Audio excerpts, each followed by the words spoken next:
A very good morning, students. Today we will discuss about the chapter number 2, the physical feature of India. Today we will discuss about the Himalayan mountains. The Himalayas, geologically young and structurally fold mountains, stretch over the northern border of India. These mountain ranges run in a west-east direction from the Indus to Brahmaputra. Their length is about 2,500 km and width varies from 230 to 400 km. Students, जो India के जो north में Himalayan mountain है वो क्या करता है, north में लाई करता है. माउंटेन्स इंडो ऑस्ट्रेलियन प्लेट और यूरेशियन प्लेट्स के टकराने से फॉर्म्ड हुए हैं. Indus river and Brahmaputra river के बीच का जो एरिया है, दिस एरिया नॉर्थ के शुरुआत का जो एरिया है, जहाँ वेस्ट से ईस्ट तक माउंटेन ही माउंटेन हैं. ये माउंटेन्स 2400 किलोमीटर डिस्टेंस को क्या करते हैं, कवर करते हैं. कितना डिस्टेंस कवर करते हैं, 2400 kilometre. This width varies from Kashmir to Arunachal Pradesh. Kashmir की तरफ की जो माउंटेन्स हैं उनकी विड्थ कितनी है, 400 किलोमीटर. और यदि मैं अरुणाचल प्रदेश की बात करती हूँ तो कितनी है, 150 किलोमीटर.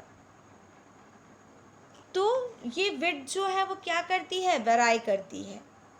ईस्टर्न और वेस्टर्न की जो माउंटेन्स की हाइट है वो क्या है, वेरिएशन लिए हुए है. ईस्टर्न में हाइट वेरिएशन बहुत ज़्यादा है और यदि मैं बात करती हूँ तो ये जो माउंटेन्स हैं वो बहुत बड़े हैं, कहीं बहुत छोटे हैं. लेकिन जो वेस्टर्न में जो माउंटेन्स हैं उनकी हाइट वेरिएशन में क्या है, इतनी ज़्यादा वेरिएशन नहीं है. जियोलॉजिस्ट जो थे उन्होंने बताया कि जो हिमालयन रीजन्स हैं उनको 3 पैरेलल रेंजेस में डिवाइड किया गया है. It means the geologists divided the Himalayan mountains in 3 main divisions or 3 main ranges. First range, here first of all I want to tell you about the some highest peak of Himalayas. First is Everest. Everest peak की जो height है वो कितनी है, 8,848 metre. Then K2, then Kanchenjunga, and after that बहुत सारे mountains हैं जिनकी जो पीक है वो बहुत ज़्यादा हाईएस्ट है. नाउ स्टूडेंट्स, हम जियोलॉजिस्ट की बात कर रहे थे. जियोलॉजिस्ट ने हिमालयाज़ को 3 मेन डिवीज़न में डिवाइड किया है. फर्स्ट इज़ ग्रेट और inner Himalayas, second one is the lesser Himalayas or Himachal or middle Himalayas, and third one is outer Himalayas range या Shivalik range. First we will talk about the great or inner Himalayas. The great Himalayas or the Himadri Himalayas are those ranges which are always snow-capped. These ranges contain several high peaks which exceed 8,000 meters above sea level. Mountain Everest is the highest peak, 8,848 meters among them. In addition to that, K2, 8,611 meters. Kanchenjunga, 8,589 meters. Dhaulagiri, 8,172 meters. And Annapurna, 8,078, and are some other high peaks. As these ranges remain always covered with snow, so they are also called the Himadri. Students, यदि मैं हिमाद्री की बात करती हूँ तो इसको greater Himalayas भी कहा जाता है। सबसे ऊपर वाली रेंज है और यहाँ के जो माउंटेन्स हैं वो बहुत ही ऊंचे हैं। इनकी जो एवरेज हाइट है वो कितनी है? 6000 मीटर। फोल्डिंग प्रोसेस की वजह से, सिमेट्रिकल होने की वजह से, यानी कि जो शेप और साइज़ है वो काफ़ी अलग अलग है। यहाँ के जो कोर पार्ट है उसमें ग्रेनाइट रॉक्स पाई जाती हैं और बाहर से स्नो जो है वो पूरी तरह से क्या है? कवर्ड रहती है, यानी पूरी तरफ हिमालयाज़ में स्नो रहती है। कौन से हिमालयाज़ में? ग्रेटर हिमालयाज़ में। और ये जब स्नो पिघलती है तो ये ग्लेशियर का रूप ले लेती है, ग्लेशियर का फॉर्म ले लेती है। Now we are coming on the lesser Himalayas. Lesser Himalayas और Himachal, these ranges lie below the Great Himalayas. Their altitude varies between 3,700 and 4,500 meters. There are alternating ridges and valleys among the ranges. The Kathmandu Valley in Nepal as well as Kashmir Valley in India are the largest valleys in these regions. The Pir Panjal range in Kashmir also belong to this part of the Himalayas. जब हम laser Himalayas की बात करते हैं तो इसकी जो average height है वो कितनी है? 3700 metre to 4500 metre and it's average width 50 kilometre है। यहाँ पे बहुत सुंदर सुंदर वैलीज़ हैं। कौन कौन सी वैलीज़ हैं? Kullu valley, Pir Panjal range, Dhauladhar range and Mahabharat range. यहाँ पर स्टूडेंट्स मेडिटेशन के लिए ये रेंजेस जो हैं वो बहुत ज़्यादा फेमस है, क्योंकि यहाँ का जो क्लाइमेट है वो बहुत ज़्यादा कूल रहता है। Now we are coming on the third point, that is outer Himalayas ranges or Shivalik ranges. These are the foothill ranges of Himalayas. Their altitude varies between 900 to 1100 kilometre in this range. These ranges are often discontinuous. They have gentle slopes towards the north and steep slopes towards the south. They present the latest phase of folding and uplifting of the Himalayas. In the Shivalik mountains की बात करते हैं, outer Himalayas की बात करते हैं, तो यहाँ की जो माउंटेन्स की जो हाइट है वो थोड़ा कम है। या एवरेज हाइट 900 to 1100 मीटर है और एवरेज विड्थ जो है वो कितनी है? 10 to 50 किलोमीटर है। यहाँ पर रॉक्स के जो छोटे छोटे पीसेस होते हैं वो पाए जाते हैं और सेडिमेंट्री रॉक्स जो हैं वो यहाँ पर मिलती हैं।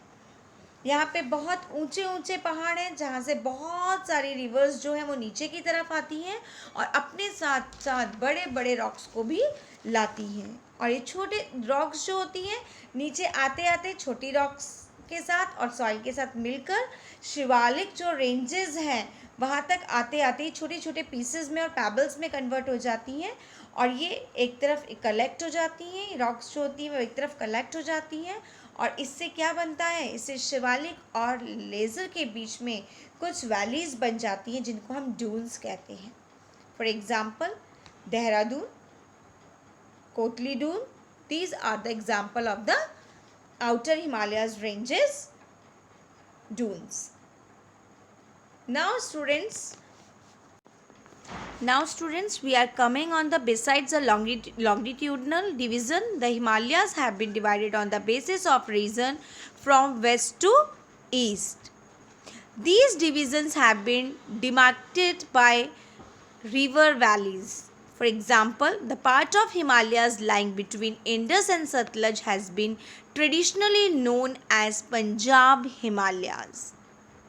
But it is also known regionally as Kashmir and Himachal Himalaya from west to east respectively.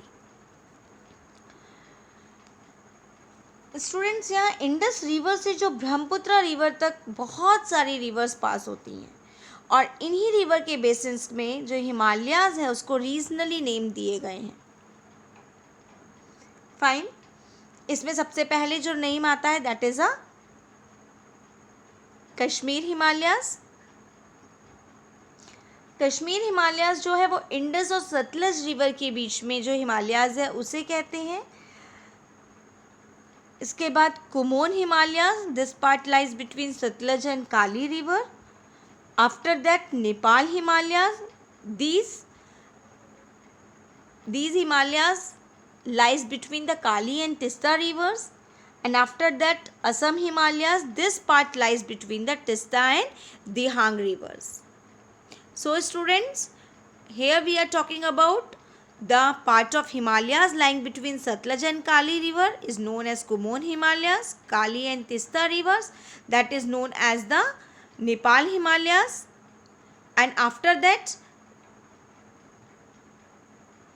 the part lying between the Tista and Dihang river is known as Assam Himalayas. There are regional names also in these broad categories, and the Brahmaputra marks the easternmost boundary of the Himalayas. Beyond the Dihang Gorge, the Himalayas bend sharply to the south and spread along the eastern boundary of India. They are also known as Purvanchal or the Eastern Hills and Mountains. Himalayan mountains की जो eastern most boundary है Brahmaputra river, उसमें Brahmaputra river में बहुत ही सुंदर सुंदर hills हैं जिन्हें हम क्या कहते हैं, पूर्वांचल हिल्स कहते हैं। एंड यहाँ की यदि मैं बात करती हूँ तो यहाँ फॉरेस्ट जो है वो बहुत ज़्यादा डेंसली फॉरेस्ट है, यहाँ बहुत सारे रॉक्स भी हैं और यहाँ पर बहुत सुंदर सुंदर बहुत ब्यूटीफुल हिल्स भी हैं। कौन कौन सी हिल्स हैं यहाँ पर? They are mostly composed of sandstone and these hills are composed of Patkai hills, Naga hills, Manipuri hills and Mizo hills. Now students, we are also talking about the advantages of Himalayas. The Himalayas have a great boon for India in many ways since ages long ago. First, the Himalayas are lofty and impassable nature barriers on the northern border of India. Second, the Himalayas act like a natural wall that keep the fertile Indo-Gangetic plains safe from the cold, bleak winds from the north. Third one, the Himalayas also check the rain-bearing monsoon winds from the Indian Ocean, which would otherwise blow across the north. The Himalayas cause the monsoon wind to shower life-giving rains on the valleys and the plains to their south. In this way, the Himalayas make the Indo-Gangetic plain and the most fertile and productive plain in the world. Next, fourth point, Himalayas peaks are snow-covered throughout the year. As such, they are source of the important rivers like Ganga, Indus, Brahmaputra. These rivers bring fertile alluvial soil which they deposit in the Great Northern Plain. Next, fifth, the Himalayas are covered by thick forests which are the source of numerous raw materials for the such industries as the match industry, pulp industry, paper industry. It means the Himalayan forests abound in natural wealth, both flora and fauna. Many medicinal herbs and minerals are also found in these Himalayas.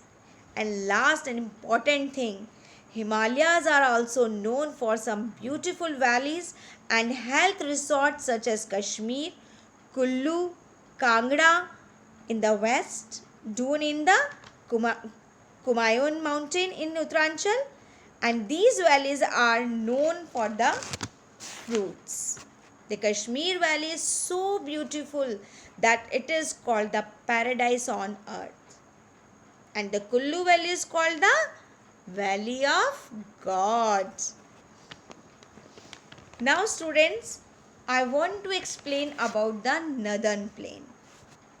Now we are coming on the northern plains of India. The northern plain has been formed by the interplay of three major river systems, namely the Indus, the Ganga and Brahmaputra, along with their tributaries. This plain is formed of alluvial soil. The deposition of alluvium in a vast basin lying at the foothills of the Himalayas over millions of years formed this fertile plain. It is spread over an area of 7 lakh square kilometer. The plain being about 2,400 km long and 240 to 320 km broad is a densely populated physiographic division with a rich soil cover combined with adequate water supply and favorable climate. It is agriculturally a very productive part of India.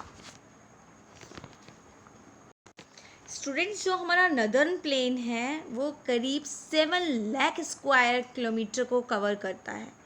पूरा ये जो आपका पूरा जो यहाँ दिखाया गया है, यहाँ पर मैंने आपको यहाँ पे पिक्चर दिखाई हुई है नदर्न प्लेन की. ये जो नदर्न प्लेन है पूरा, ये टोटल 7 लाख स्क्वायर किलोमीटर को कवर करता है. इसमें 240 से लेके 320 किलोमीटर की ब्रेथ है और 2400 किलोमीटर की लेंथ है. तो इसकी ब्रेथ और जो लेंथ है वो बिल्कुल क्लैरिफाई होनी चाहिए, इसकी जो चौड़ाई है और उसकी जो लंबाई है. ये नदर्न प्लेन जो है वो 3 रिवर सिस्टम से बना है. इसकी जो ट्रिब्यूटरीज हैं, 3 रिवर सिस्टम की 3 ट्रिब्यूटरीज भी हैं, हम उनके बारे में भी बात करेंगे. सबसे पहले I will talk about the Indus, Ganga and Brahmaputra. 3 river system है यहाँ पर. इंडस है, सेकेंड गंगा है और थर्ड वन ब्रह्मपुत्र है. यहाँ की जो सॉइल है वो बहुत ज़्यादा फर्टाइल है. यहाँ एलुवियल सॉइल जो है वो मिलती है, इस वजह से यहाँ पर बहुत फर्टाइल है. यहाँ का क्लाइमेट बहुत अच्छा है. यहाँ पे पॉपुलेशन जो है वो बहुत ज़्यादा डेंसली पॉपुलेशन है. यहाँ जो डेंसली पॉपुलेटेड फिजियोग्राफिक डिवीज़न है वो यहीं पर है. यहाँ जो बहुत हाई माउंटेन्स हैं, वहाँ से जब रिवर फ्लो करती है, जब वो नीचे आती है तो छोटे छोटे अपने साथ पैबल्स लेकर आती है, साथ में सॉइल भी लेकर आती है. और ये हिमालयस माउंटेन को क्रॉस करते हुए जब ये छोटे छोटे टुकड़े जब नीचे आते हैं तो ये किस में कन्वर्ट हो जाते हैं, ये जो सेडिमेंट्री रॉक्स होती हैं वो धीरे धीरे पैबल्स में कन्वर्ट हो जाती हैं और ये क्या हो जाती हैं, एक जगह इकट्ठी हो जाती हैं, कलेक्ट हो जाती हैं. और ये सेडिमेंट्री रॉक्स और सॉइल्स मिलकर वहाँ पर क्या फॉर्म कर देते हैं, वहाँ पर प्लेन फॉर्म कर देते हैं, प्लेन लैंड फॉर्म कर देते हैं, जिसे हम नदर्न प्लेन कहते हैं. जियोलॉजिस्ट ने इस सेक्शन को 3 पार्ट्स में डिवाइड किया है. कौन कौन से 3 पार्ट्स हैं? First part is Punjab plain, second one is Ganga plain and third one is Brahmaputra plain. First we will talk about the Punjab plain. सबसे पहले हम किसकी बात कर रहे हैं? पंजाब प्लेन की. Punjab plain, in this the river's lower course split into the numerous channels due to the deposition of split. These channels are known as distributaries and the northern plain is broadly divided into 3 sections. The western part of northern plain is referred as a Punjab plain that's formed by the Indus and its tributaries. The larger part of the plain lies in Pakistan. The Indus and its tributaries Jhelum, Chenab, Ravi, Beas, Satluj, all they originate in Himalayas. This section of the plain is dominated by the Doabs. Western part जो है उसको हम Punjab plane कहते हैं. Western part जो है उसमें Indus river और उसकी 5 ट्रिब्यूटरीज से फॉर्म हुआ है. कौन कौन सी 5 ट्रिब्यूटरीज हैं? झेलम, चेनाब, रावी, बीस, Beas and Satluj, all 5 rivers. This is formed in the Indus and its tributaries like Jhelum, Chenab, Ravi, Beas and Satluj. और ये जो रिवर्स हैं 5, ये इसको क्या करती हैं, ये पंजाब प्लेन को कवर करती हैं। पंजाब वर्ड का मतलब क्या होता है, जब हम पंजाब वर्ड को स्प्लिट कर देते हैं तो पंच प्लस आप, पंच का मतलब 5, आप का मतलब रिवर, यानी एक ऐसा एरिया जहाँ पर कितनी रिवर हैं, जो 5 रिवर से मिलकर बना है, 5 रिवर से मिलकर बना हुआ है। Now we are coming on the Ganga plain. Ganga plain, this extends between the Ghaggar and Tista river. It is spread over the states of North India, Haryana, Delhi, UP, Bihar, partly Jharkhand and West Bengal to its east. Particularly in Assam lies the Brahmaputra plain. जब Ganga river की बात करते हैं, Ganga plane की बात करते हैं, it's extend from the घाघर and Teesta river. यहाँ पर घाघर और टिस्टा रिवर के बीच में सिचुएटेड है, और इस एरिया में बहुत सारे नदर्न स्टेट हैं, जैसे मैंने आपको भी बताया, हरियाणा, दिल्ली, यूपी, बिहार, थोड़ा बहुत झारखंड, वेस्ट बंगाल, ये सब। इसके बाद Brahmaputra plain, it's plain form of eastern part of the northern plain and lies in Assam. Northern plain के ईस्टर्न मोस्ट एरिया की तरफ देखा जाता है, इस एरिया को ब्रह्मपुत्रा प्लेन कहते हैं, और ये असम में सिचुएटेड है। नर्दर्न प्लेन जो है that is a flat land, but यहाँ का जो टेरेन है वो पूरी तरह से फ्लैट नहीं है। यहाँ पर कहीं पर अलग अलग टेरेन है, यहाँ पर कहीं पर एलुवियल सॉइल है, तो ये जो टेरेन है ये अलग अलग है। यहाँ पर हम भाबर, खादर, टेराई और भांगर, ये सब जो हैं हम इनको देख सकते हैं। यानी based on relief features, the northern plain can be divided into 4 regions. First one is Bhabar, second one is Terai, third one is Bhangar, and fourth one is Khadar. Now first we will talk about the Bhabar. After descending from the mountains, the rivers deposit pebbles in a narrow belt. The width of this belt is about 8 to 16 kilometers, and it lies parallel to the Shivalik. This region is known as Bhabar. All the streams disappear in this region. बहुत जो ऊंचे ऊंचे पहाड़ होते हैं वहाँ से reverse जो हैं वो फ्लो करती हैं, और ये जो रिवर्स हैं वो छोटे छोटे पैबल्स अपने साथ लेकर आती हैं, साथ में सॉइल लेकर आती हैं, और एक नैरो बेल्ट ऑफ विड्थ बना देती है 8 to 16 किलोमीटर की, जो हमें शिवालिक के नीचे जो पैबल्स होते हैं वो एक बेल्ट के रूप में, बेल्ट के फॉर्म में कलेक्ट हो जाते हैं, और ये एरिया जो है that is known as Bhabar. यहाँ इतने सारे पैबल्स होते हैं कि रिवर यहाँ पर क्या हो जाती है, पूरी तरह से छुप जाती है, और इसलिए इस जगह को, इसको हम क्या कहते हैं, भाबर कहते हैं, क्योंकि यहाँ जो रिवर है वो पूरी तरह से क्या हो जाती है, डिसअपियर हो जाती है। नेक्स्ट वन आएगा try. Try is it's also a region lies towards the south of the Bhabar belt. In this region, the streams reappear and make a wet, swampy and marshy region. Bhabar के नीचे एक और reason होता है जहाँ पर soil और water आपस में मिल जाते हैं, और ये रीजन बहुत फर्टाइल रीजन है। यहाँ पर बहुत सारा एग्रीकल्चर वर्क होता है, रीजन में डेंसली फॉरेस्ट है, इसलिए इसको हम क्या कहते हैं, टराई कहते हैं। और टराई के नीचे 2 रीजन है, एक भांगर और एक खादर। अभी 2 और बाकी हैं हमारे। फर्स्ट इज भांगर। Bhangar is the largest part of the northern plain and is composed of the oldest alluvial soil, and they lie above the flood plains and they resemble terraces.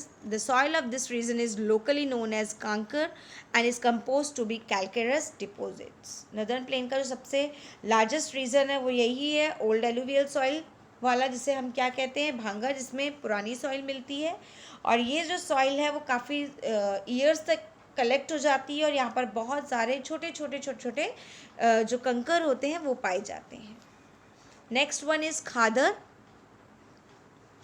Khadar is the flood plains formed by the younger alluvium are called khadar, and this soil in region is renewed every year and is thus highly fertile. This is a younger deposit of the flood plains and this is known as khadar. यहाँ पर northern plane में थोड़ा बचा हुआ जो area है वहाँ हमें न्यू एलुवियल सॉइल मिलती है, और यहाँ की जो सॉइल है वो कैसी होती है, वो रिवर जो है वो सॉइल जो है वो कलेक्ट हो जाती है, और ये हर साल नई सॉइल बनाती है, और हर साल यहाँ नई सॉइल बनने की वजह से यह क्या हो जाती है, रिन्यू हो जाती है, इसलिए इसे हम क्या कहते हैं, इसलिए इसे हम खादर कहते हैं. So they are renewed almost every year. So this soil is very fertile. So this is ideal for the intensive agriculture. Now hope you have understood the physical feature of India, and this much is enough for today. Enjoy your weekend. Stay safe. God bless you.